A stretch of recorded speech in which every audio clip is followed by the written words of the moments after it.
My name is Ethan Walker, and I was supposed to be on a routine deep space survey mission. Nothing dangerous. Nothing heroic. Just mapping a cluster of unexplored planets for the Earth Colonial Authority. At least, that was the plan. Everything changed when my ship's warning alarm started screaming. Critical failure in navigation thrusters. The control panel flickered wildly as the ship began to spin out of control. Stabilizers offline. Atmospheric entry detected. I grabbed the controls, trying desperately to correct the trajectory, but the ship had already crossed the point of no return.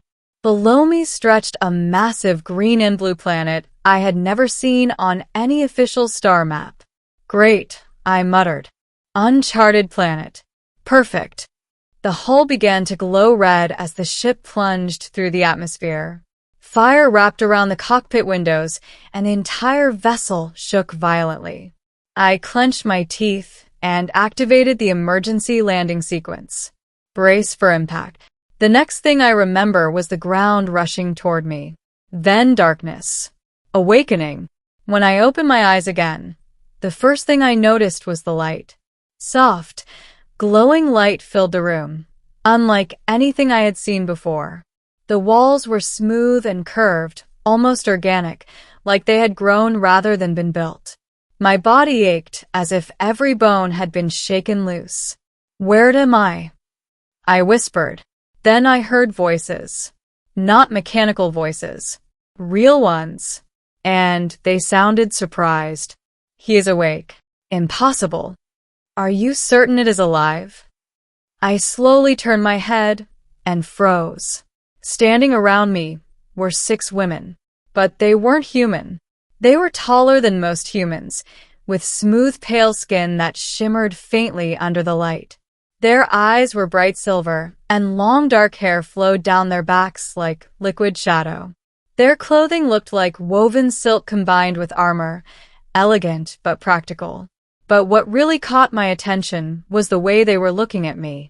Like scientists observing a completely new species. One of them stepped forward cautiously. You can understand us? I blinked.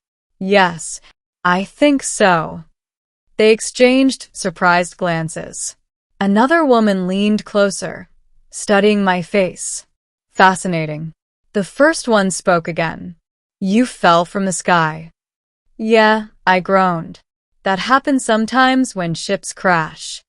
More whispering spread among them. Then one of them asked the question that made my heart skip. What are you? The planet without men. Over the next few hours, I learned something unbelievable.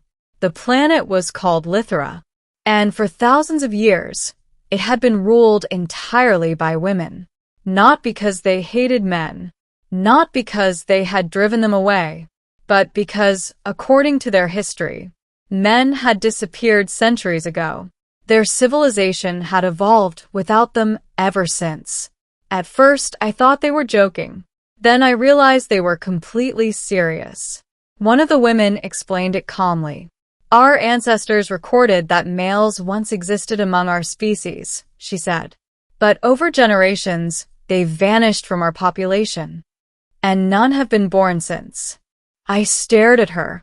You're telling me your entire civilization has had no men for centuries? Yes. And you've never seen one? She shook her head slowly. Until today. Suddenly, the way they were looking at me made a lot more sense. To them, I wasn't just an alien. I was something they had only ever read about in ancient records. The city of Lythera.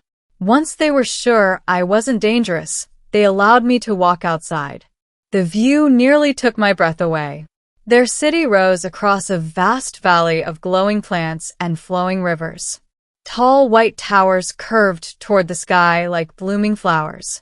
Floating platforms moved silently between buildings, carrying citizens across the city.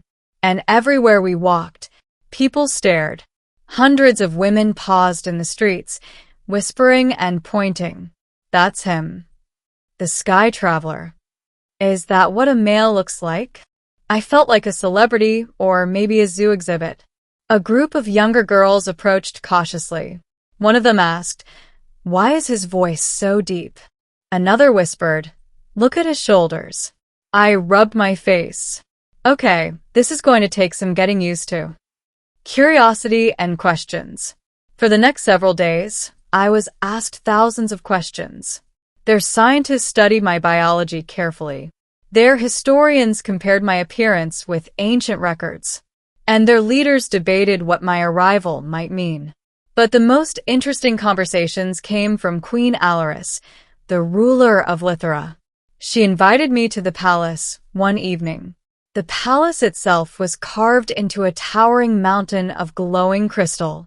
Inside the throne chamber, Queen Alienris sat upon a silver throne, watching me with intense curiosity. "You are unlike anything we have seen," she said. "I get that a lot lately." She smiled slightly. "Tell me, Ethan, are there many like you on your world?" "About 4 billion men," I said. Her eyes widened. 4 billion? Give or take. Whispers spread through the chamber. To them, the idea of an entire world full of men was almost unimaginable. Queen Alienris leaned forward. "And you crashed here by accident?"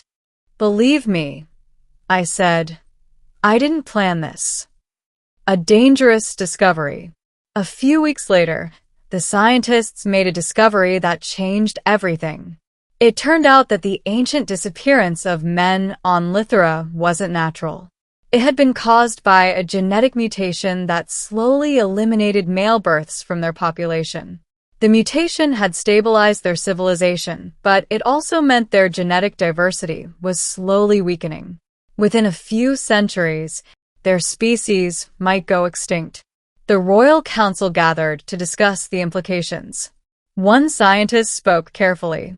"The human male may hold the genetic key to restoring our balance." Everyone in the room slowly turned to look at me. I raised my hands. "Hold on. I'm just a guy who crashed a ship." Queen Alienris studied me thoughtfully. "Yes, but you may also be the future of our species." No pressure. A choice. In the end, the decision wasn't forced on me. Queen Alienris approached me privately. "You are free to leave," she said. "Our engineers are repairing your ship." I looked out over the glowing city. "You're giving me the choice?" "Yes. You could just keep me here." "We do not rule by force," she said. I thought about Earth, about home, about the billions of people who had no idea this planet even existed.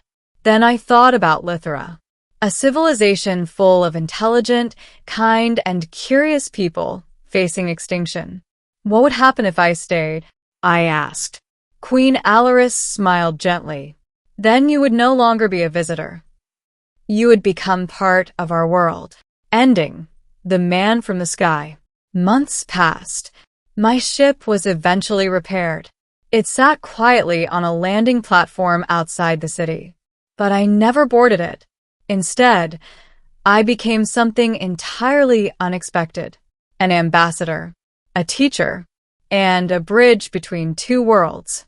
The women of Lythera slowly stopped seeing me as a curiosity. Instead, I became something much simpler. A friend. One evening, as I stood on a balcony overlooking the glowing city, Queen Alienris joined me. "Do you regret staying?" she asked. I looked out at the alien world that had become my home. "No," I said. "Not even a little." High above us, the stars burned brightly in the night sky. And somewhere out there, Earth was waiting. But for now, I had found something just as important. A place where one crashed spaceship had changed the future of an entire world.